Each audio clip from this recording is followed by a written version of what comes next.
pawis ko, bes.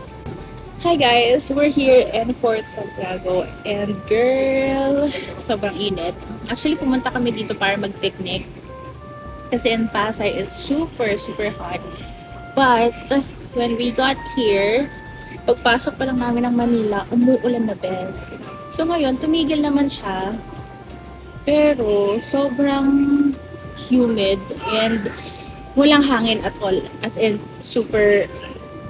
Anyways, we're here in Papa Kape in Fort Santiago. Inside Fort Santiago, just beside the museum, I got my usual caramel latte. Good naman. We're here to talk about, actually, hindi. We're not here to talk about anything.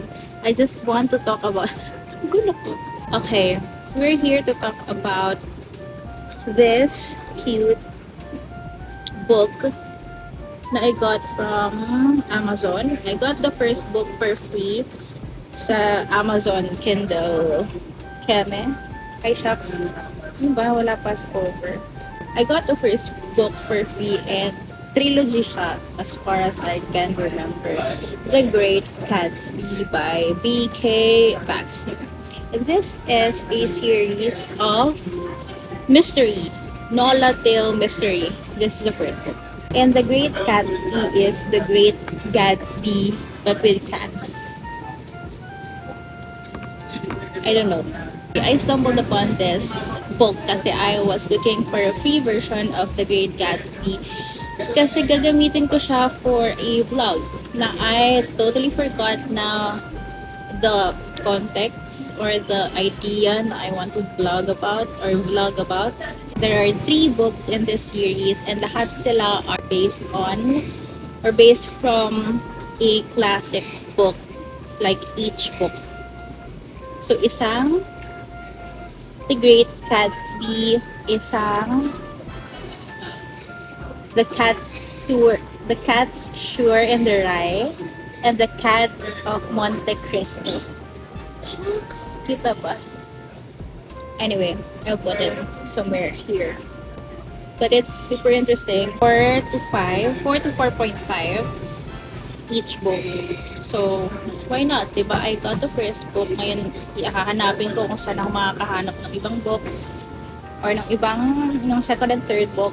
But now, let's try to read The Great Gatsby. And just for, I don't know if you care, but I haven't read The Great Gatsby yet. Yeah, Oh, I love you too, baby love. hi, vloggers. Hi, vloggers. Alexa's dreaming now, drifting off my couch. We walked down streets she's walked 1,000 times. At the a.m. at night, under palm tree lights, for the first time I came alive when summer died. I didn't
times I never cried when summer died.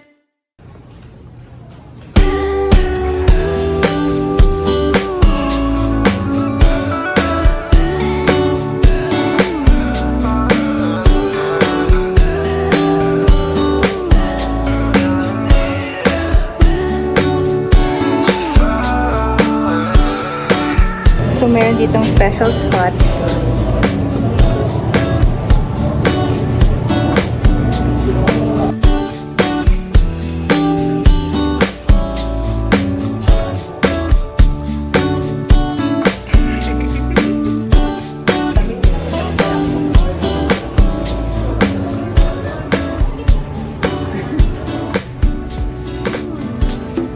Let's just waking up, water in her cup. Simpler times I never cried when summer died.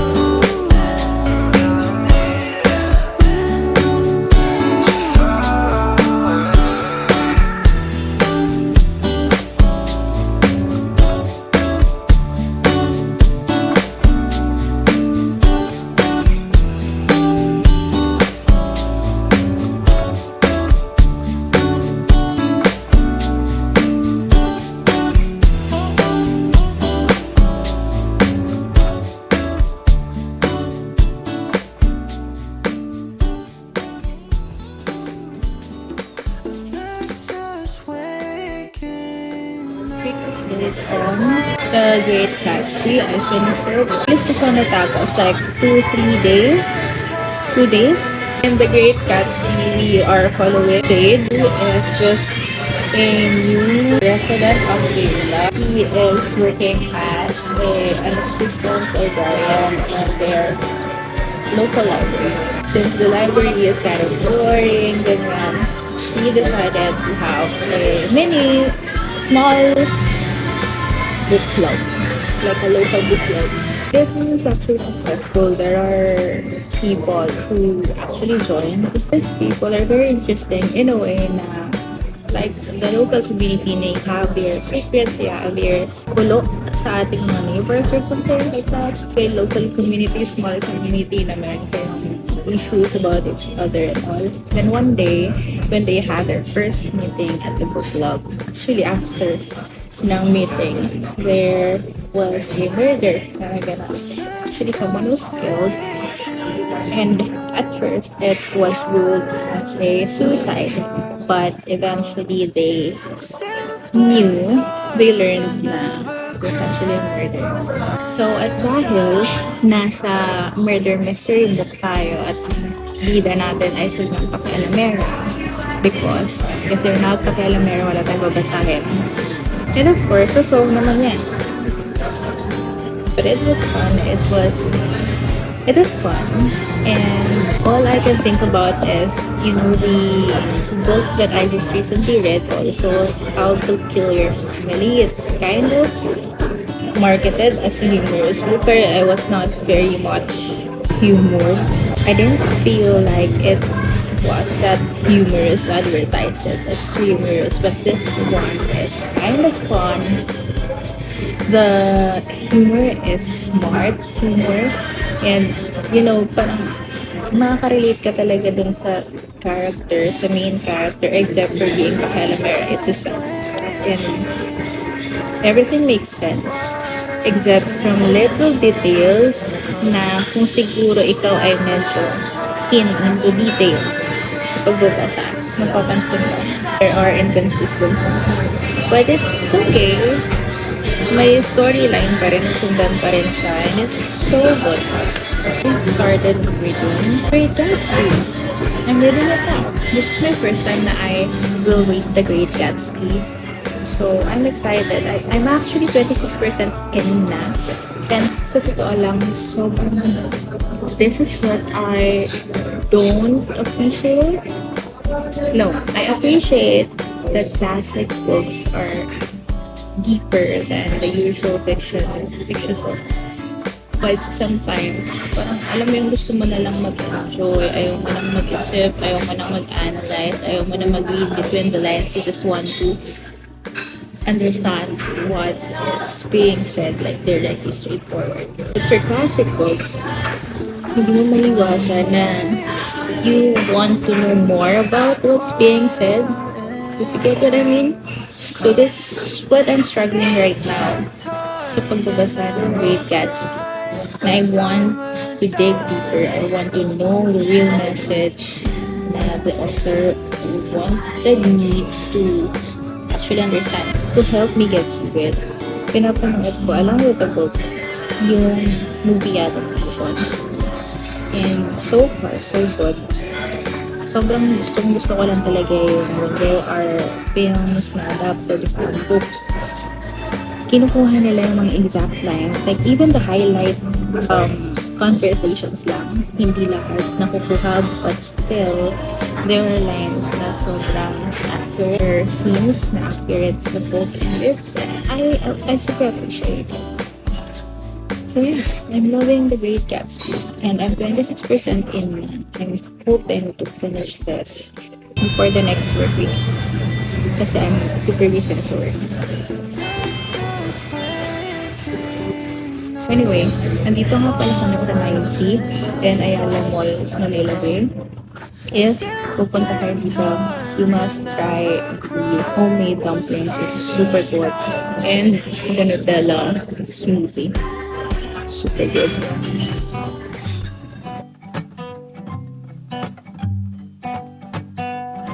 Been a mess, been in love, been a lot of coming and going and going. In a phase, in a rut, but I'm cool. I'm flying like Superman high. Life looking different through my eyes. Promise to show you a good time. Those can get lonely and that's why you gotta get high sometimes. Ooh. So come and meet me on the other side. Ooh. Super blue light, evergreen glow. Do what I want cause I said so. You gotta get high sometimes. Little bird hanging out by the window, singing how are you doing and doing. And we dance in the clouds when the wind blows. Wherever we end up it's alright. Life looking different through my eyes. Subliminal vision, it's our time. Lows can get lonely and that's why you gotta get high sometimes. Ooh. Oh. So come and meet me on the other side. Ooh. Super blue light, evergreen glow. Do what I want cause I said so. You gotta get high sometimes.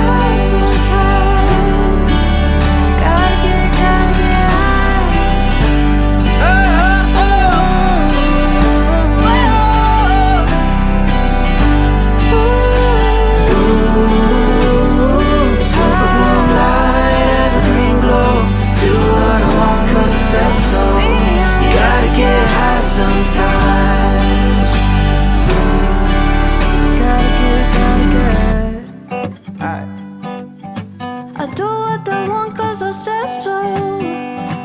Gotta get I knew there's something more from The Great Gatsby aside from, privilege and poverty and discrimination, racism. Woo! But to be honest, I didn't expect na it's a lot deeper than what I actually expected from The Great Gatsby. I thought that when I haven't read it yet, it's like, oh, ito yung mayaman, ito yung mahirap. The usual stuff people talk about or discuss about, like poverty, politics, and all. But no, it's beyond that. It talks more about the people how much lie people say or tell. I actually got back with The Great Catsby by Baxter. And meron dong highlight na when Taz actually said yung opinion niya of The Great Gatsby.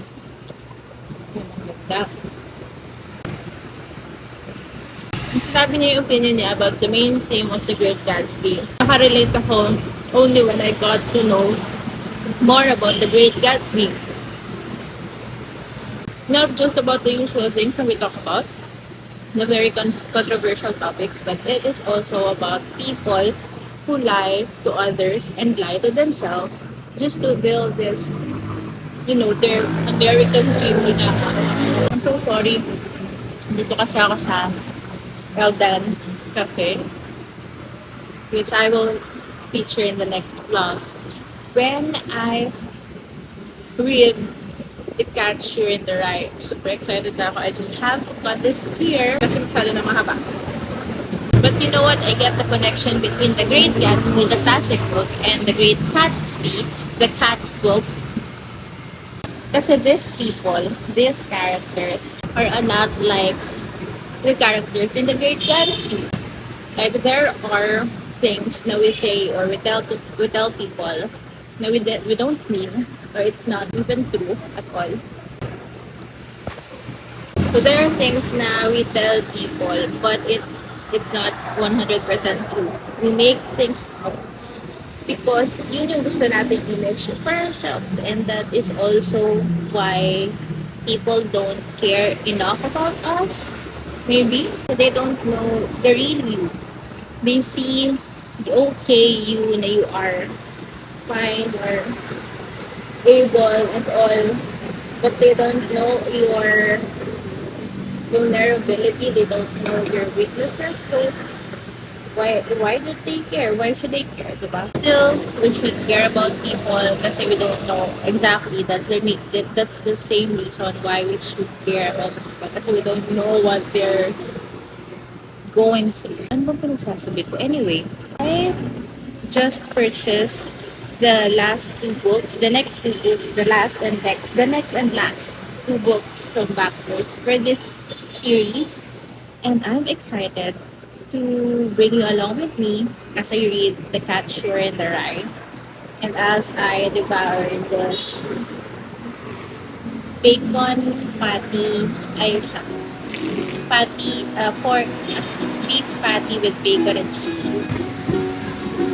I'll give you ukulele lessons Monday mornings if you're free. We can go to wherever we like, there's so much out there to see.